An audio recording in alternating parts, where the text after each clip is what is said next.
अगला सवाल दीपिका ने पूछा है, सद्गुरु, आपने एक दर्शन में कहा है कि आपको हर किसी से वैसे ही पेश आना चाहिए जैसे आप मुझसे पेश आते हैं। सद्गुरु, आप करुणावतार हैं, लेकिन मेरे घर में एक अमानवीय दुष्ट प्राणी है। उसमें आपको देखना मुश्किल हो जाता है। इस परिस्थिति में मैं उससे कैसे निपटूं?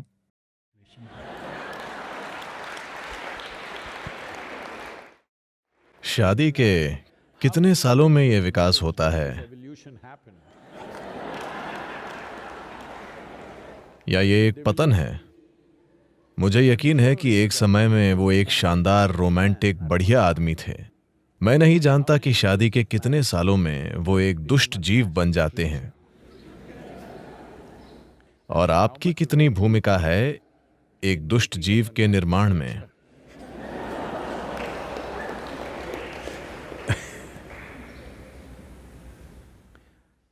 देखिए, खासकर अगर वो एक दुष्ट जीव हैं, अगर ऐसा है तो ये आपका नजरिया है। लेकिन खासकर अगर कोई व्यक्ति एक दुष्ट जीव है आपके घर में या आपके ऑफिस में या आप जहां भी हैं, आपका किसी चीज को एक खास तरीके से देखना उनके बारे में नहीं है, यह आपके बारे में है। क्या आप अपनी आंखों को, अपने मन को, अपने दिल को, अपने शरीर को सुखद रखना चाहती हैं या दुखद? आप इस बारे में अपना मन बना लीजिए।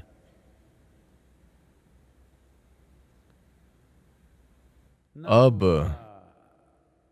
अगर आप उन्हें देखती हैं, मैंने कहा कि उस दुष्ट जीव को भी आप कृपया ऐसे देखें जैसे कि वो मैं हूं।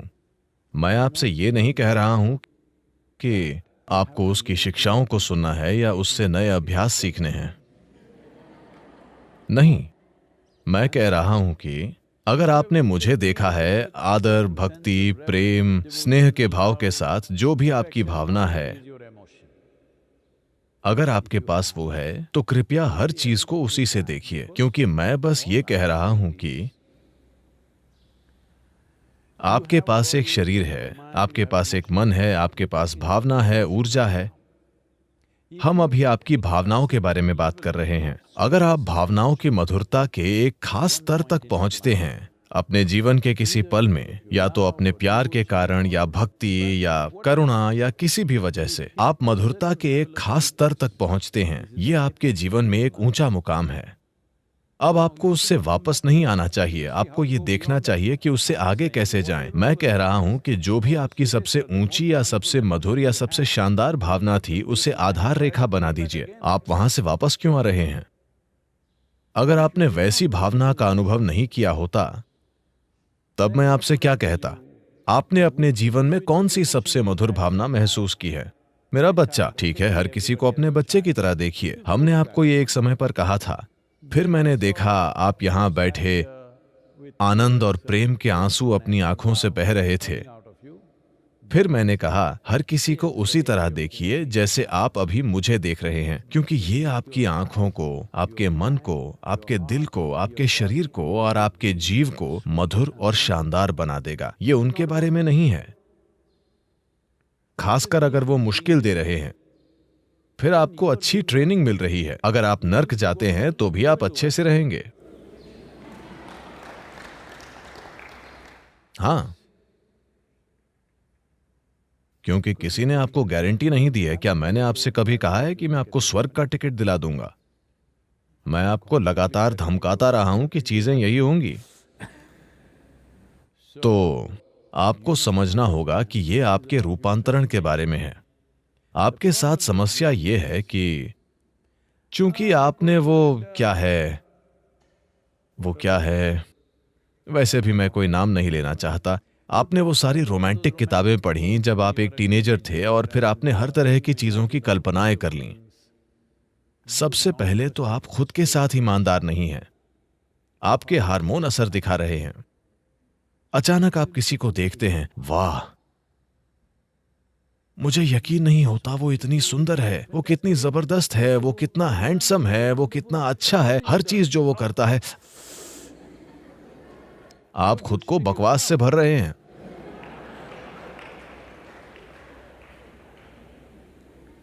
नहीं नहीं, वे चाहे जो भी करें, आप खुद को सुंदर बनाइए। अब अगर वे दुष्टता भरी चीजें कर रहे हैं, आप फिर भी शानदार हैं। ये बात अलग है, आप जानते हैं कि वे दुष्टता भरी चीजें कर रहे हैं और आप तब भी शानदार हैं। ये असाधारण है। वे दुष्टता भरी चीजें कर रहे हैं लेकिन आप सोचते हैं कि वे सुंदर चीजें कर रहे हैं। ये मूर्खतापूर्ण बकवास है। मैं आपको बताता हूं, कोई व्यक्ति जो भारतीय सेना में काम करता था, उसने मुझे ये बात बताई क्योंकि हम उसी तरह की परिस्थिति में थे कहीं और। तो उस समय वो ये बात बता रहे थे। वे पूर्वोत्तर इलाकों में ड्यूटी पर थे जहां हाथियों की काफी आबादी है। तो वो एक बटालियन के लीडर हैं। वो मेरे ख्याल से 18-20 लोगों के समूह का नेतृत्व कर रहे हैं। वे जंगल से होकर जा रहे हैं और उन्होंने एक बहुत बड़े हाथी को देखा। हर कोई पीछे हट गया। उन सभी के पास हथियार हैं, ठीक है, शक्तिशाली हथियार। ये घुसपैठ रोकने वाला दल है। इसका मतलब वे पूरी तरह से हथियारों से लैस हैं। वो हाथी को 100 मीटर, 200 मीटर की दूरी से मार गिरा सकते हैं, वो जहां से भी चाहें। लेकिन वे सब पीछे हट गए क्योंकि वे वहां उस मकसद से नहीं हैं। लेकिन वो मुझे ये इसीलिए बता रहा था क्योंकि इस तरह की एक परिस्थिति एक दक्षिण भारतीय व्यक्ति के साथ हुई। तो अचानक उस ग्रुप में एक तमिल आदमी था जो सार्जेंट यानी एक हवलदार था। उसने अपने हथियार नीचे रख दिए और कहा, गणपति आ गए हैं, गणेश गणेश। और वो एक मंत्र का पाठ करने लगा। वो किसी गणपति मंत्र को जानता था। वो जाप करने लगा। वो सामने दौड़कर हाथी के पास चला गया, बस 50 फुट दूर, और घुटनों के बल बैठ गया और जोर जोर से मंत्र का पाठ करने लगा। हाथी ने उसे देखा।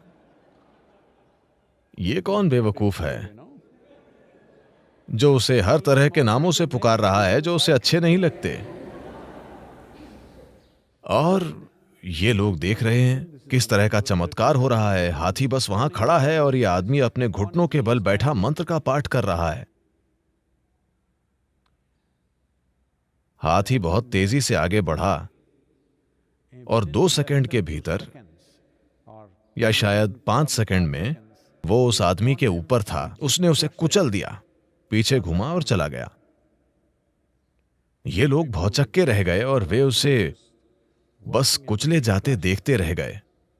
फिर कुछ लोगों ने हथियार निकाल लिए। जिस आदमी को मैं जानता था, जो इस टोली का इंचार्ज था, उसने उनको शांत किया क्योंकि वो पहले ही मर चुका था। एक पल में वो आदमी मर गया था। मैं आपसे ये इसीलिए कह रहा हूं कि हाथी आपके साथ, जंगली हाथी आपके साथ अच्छी चीजें नहीं करेगा बस इसलिए क्योंकि आप उसे भगवान कहते हैं, आप उसे गणपति कहते हैं और उसकी पूजा करने की कोशिश करते हैं। वो नहीं करेगा, वो वही करेगा जो उसे करना है। इसी तरह आपके घर में जो प्राणी है,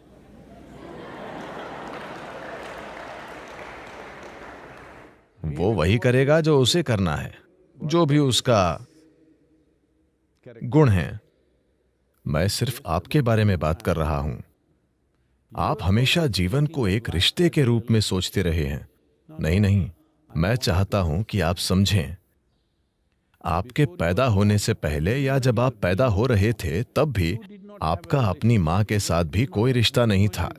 यह बहुत अलोकप्रिय होने वाली है, ये लोग मेरी आलोचना करेंगे, लेकिन कृपया इसे देखिए। आपका कोई रिश्ता नहीं है, हमारा बस एक अस्तित्व है। रिश्ता आपकी जरूरतों की वजह से बना। आपने उन्हें भोजन के रूप में देखा, आप उनके पास गए। आपने उन्हें अपने जीवित रहने के आधार के रूप में देखा, आपने उसे जल्दी से पहचान लिया।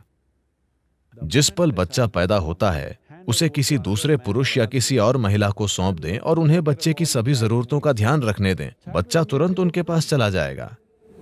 ये पूरी सोच कि आपको लगता है कि वो आपके पास आ रहा है क्योंकि आप मां हैं और आपने उसे पैदा किया है, नहीं, सिर्फ जरूरतों के कारण। वरना केवल अस्तित्व है। यह अस्तित्व या तो सचेतन हो सकता है और एक अद्भुत उपस्थिति में रह सकता है और इसके लिए उपलब्ध हो सकता है, या बस सर्कस करता रह सकता है। शुरू में आपकी मां सब कुछ थी, वो सबसे अद्भुत प्राणी थी, और फिर आप बड़ी हो गईं, आप एक किशोर बनी और आपने एक लड़के को देखा, वो सबसे शानदार आदमी था पूरी दुनिया में। जब आपकी माँ बीच में आई, अचानक आपको उनसे नफरत होने लगी। हेलो? जब वो आदमी आया, वो सबसे सुंदर था, फिर वो एक दुष्ट प्राणी बन गया, या आपने ऐसा सोचा। अब आप सोचती हैं कि वो सबसे बुरा इंसान है। ये चलता रहता है। मैं चाहता हूं कि आप समझें कि सुंदरता और बुराई दोनों आप बना रहे हैं। मैं आपसे ये बनाने के लिए, मैं आपसे ये सोचने के लिए नहीं कह रहा हूं कि ये व्यक्ति जो कुछ भी कर रहा है वो शानदार है। ये जीवित होने का एक मूर्खतापूर्ण तरीका है। ये सिर्फ इतना है कि अगर आप सब कुछ देखते हैं तो आपके पास जो भी चरम अनुभव है उसे आधार बनाएं। This is growth. यही विकास है। आपने सांप और सीढ़ी का खेल खेला है? Swing, swing. आपने वो खेल खेला है, सांप और सीढ़ी का खेल? जब आप इस खेल को खेलते हैं तो आपका इरादा एक बार सीढ़ी चढ़ने के बाद वापस आने का नहीं होता। आप एक सांप को नहीं छूना चाहते हैं, आप एक और सीढ़ी खोजना चाहते हैं, एक और सीढ़ी ऊपर जाना।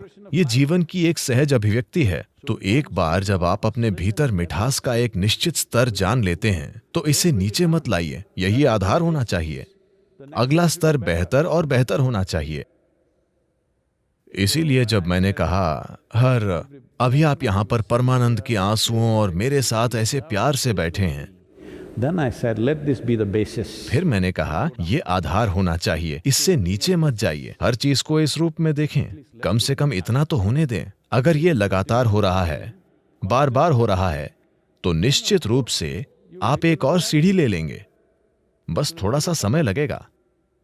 नीचे मत आइए, मैंने बस यही कहा है। और कृपया उसका एक बुरे प्राणी के रूप में वर्णन न करें। बेचारा आदमी।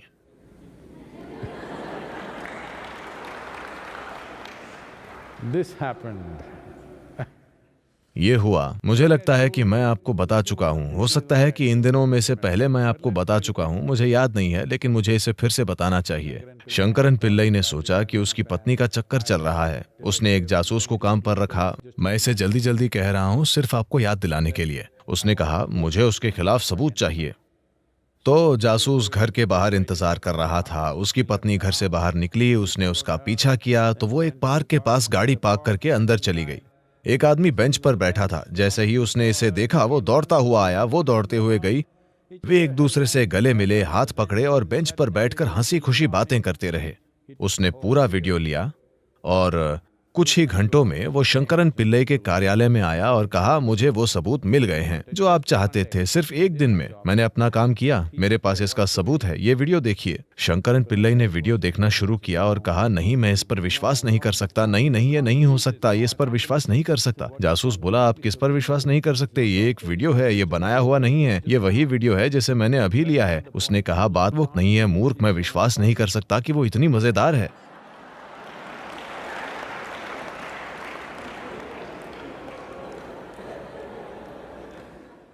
इसलिए After 15 days is over, 15 दिनों के बाद जब आदमी कहीं दूर चला जाता है तो आप देखेंगे कि वो कितना मजेदार था। खुद के साथ ऐसा मत कीजिए।